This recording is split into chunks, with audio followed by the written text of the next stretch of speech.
유럽에 입국하는 여행자들의 요금이 다시 한번 연기되었다. ETIAS 비자 면제 프로그램은 계획보다 1년 늦은 2025년에 시행될 예정이다.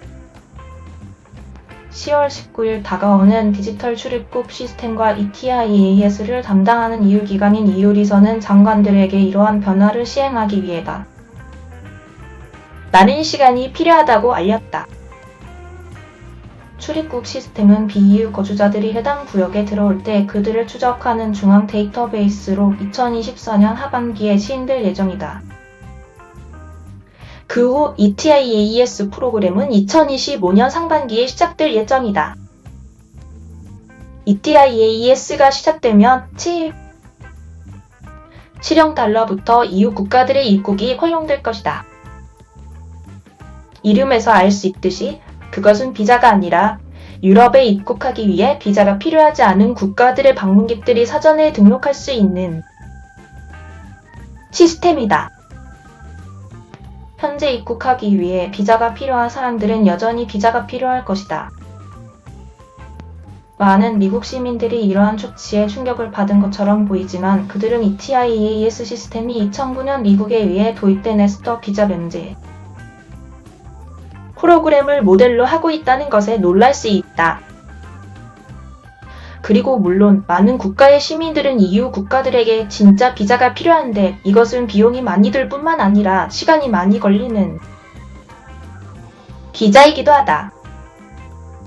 ETIAS는 유럽 전역에서 이미 부과되고 있는 수많은 숙박시설과 관광객 세금에 합류할 것이다. 여기에 대해 알아야 할 것들이 있다. 원래 2023년 5월에 시작될 예정이었던 ETIAS는 여러 차례 연기되어 지금까지 2024년 출시를 위해 연기되었다. 그것은 이제 다시 2025년까지 연기되었다. 당신은 미리 신청을 할 수 없으므로 2025년 시중에 여름에 등록하는 것에 대해 걱정할 필요가 없다. 미국, 영국, 일본, 싱가포르 및 UAE와 같이 현재 EU로 가면 비자가 필요하지 않은 60여 개의 비EU 국가의 시민들은 국적이 무엇이든 면제된다. 반면 현재 EU에 입국하기 위해 비자가 필요한 사람들은 여전히 비자가 필요할 것이다. ETIAS는 미국과 비슷한 노선을 따라 운영될 것이다.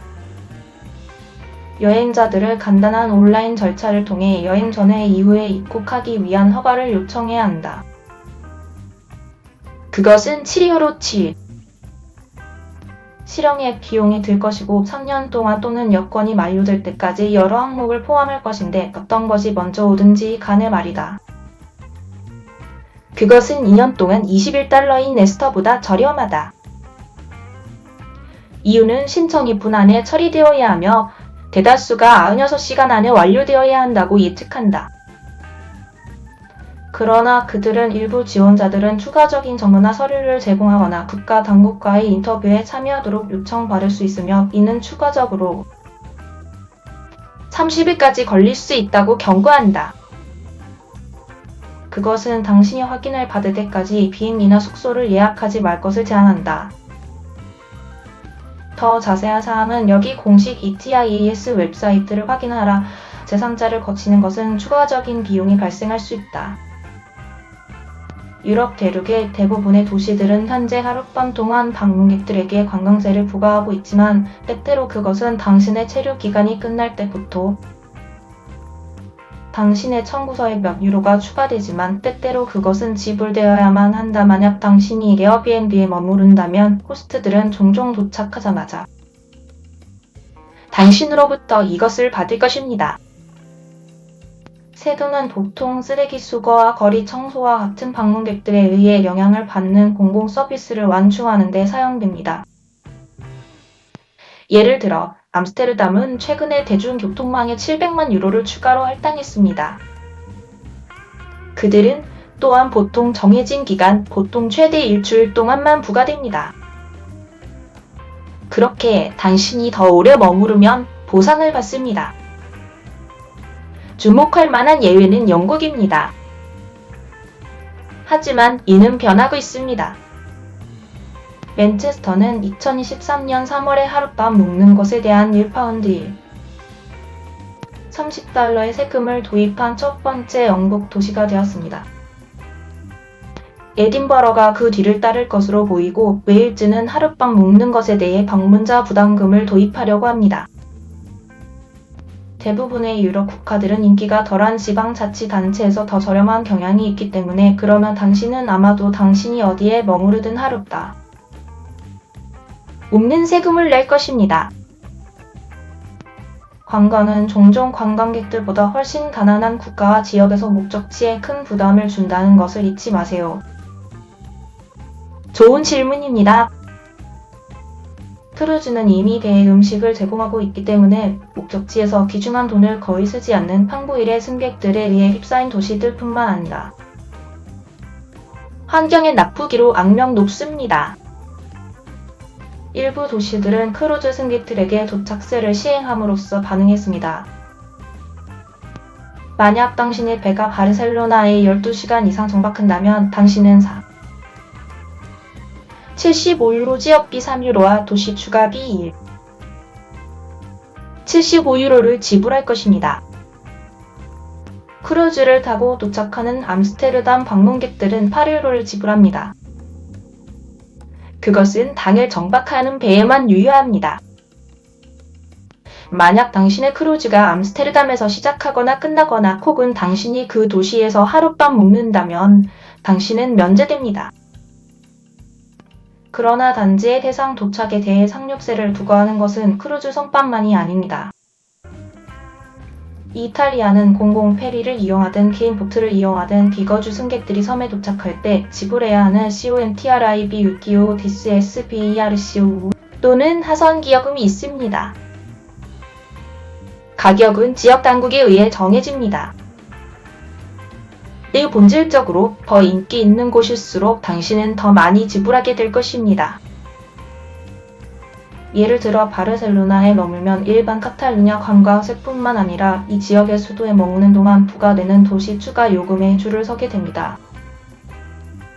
암스테르담은 호텔 요금의 7%에 1인당 1박에 3유로를 추가로 부과합니다. 비엔나에서는 조식과 판매세를 제외하고 총 객실 요금의 상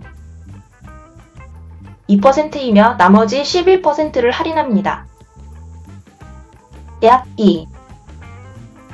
5%로 계산됩니다. 포르투갈에서는 관광객이 가득한 알가르브 해안선의 세계 지방자치단체인 바로 빌라레알 데 산투 안토니오 및 오로이 관광세를 부과합니다.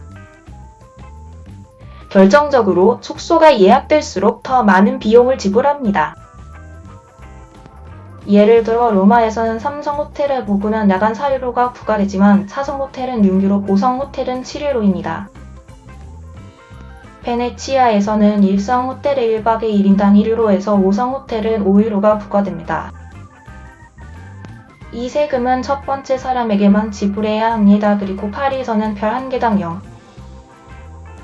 20유로에서 호화로운 팔레 호텔의 1박당 5유로에 이릅니다. 프랑스 전체적으로 요금은 지방자치단체와 숙박시설 등급에 따라 다릅니다.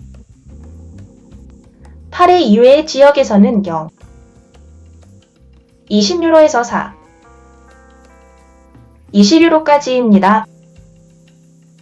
그리스에 있는 동안에는 숙박시설 유형에 따라 요금이 단독으로 부과되며 객실당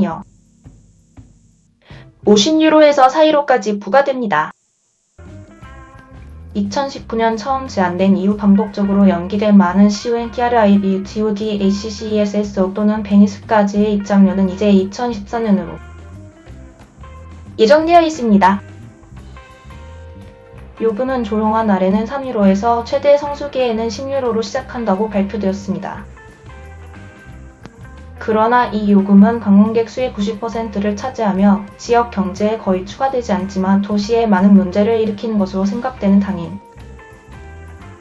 여행객들에게만 부과됩니다. 하룻밤을 묵는다면 당신은 이미 하룻밤 도시세를 지불하고 면제됩니다. 아닙니다. 많은 미국주에서 숙박세를 부과합니다. 게다가 많은 미국 호텔들은 지역 사회에 가지도 않는 리조트 요금도 부과합니다. 이 세금들은 또한 카리브에서 표준이며 일반적으로 호텔 요금에 추가됩니다. 뉴질랜드에 도착하는 관광객들에게 부과되는 입장세와 일본에서 출발하는 여행객들에게 부과되는 출국세가 있습니다.